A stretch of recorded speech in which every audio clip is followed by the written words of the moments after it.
Well, I was encouraged somewhat looking back at the invention of the internal combustion engine, that you think, oh, that was in 1894 or whatever it was. But actually, no, there was developments in the late 1700s that contributed to this.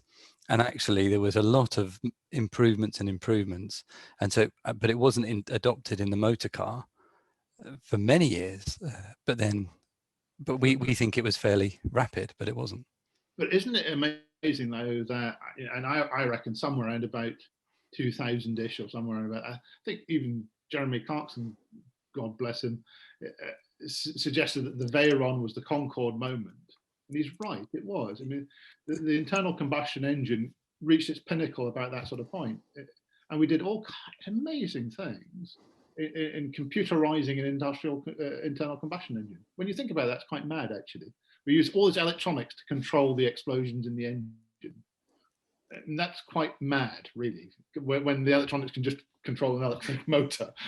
Much simpler. Much simpler idea. Well, it was new thinking. You know, it's like computerizing a set of bellows to heat your house. You know, to pump the coal fire. I mean, it's just madness. Yeah, but to be fair, it was the battery technology, I think, that held them up. The storage wasn't quite there. Probably could make cars that would do a short range. Yeah, but you're right. But I think you're post justifying where they went to. I don't think the guys in Cosworth were thinking that when they were putting the electronic valve timing and controls and everything else on and sensors on the engine. I don't think they were thinking, oh, I'm doing this because we haven't got batteries. I don't think they were thinking that. No, that's true. Well, there was the story of Vauxhall Chevrolet, who made an electric car. There was one called the Volt, yeah. and they gave it out to people to try, and everyone loved it. So they quickly took it away, destroyed them, and said no more about it, because they would prefer to make money out of combustion engines for a while more.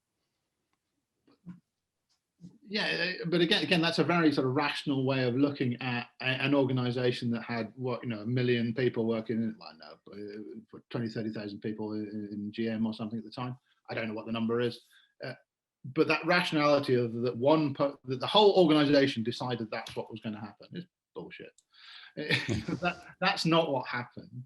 What happened was they did the Volt. It took off quite nicely, but the man in charge of the Volt division wasn't liked by his friends in GM, and thought, we'll bury him, and how are we going to do that? I mean, that's probably what happened, because I'm in charge of the pickup truck division, and that's the important one. We can't have this upstart doing well.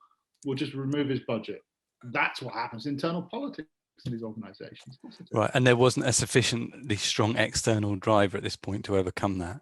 No, so and if you kill it quick enough, then no one will know. Yeah.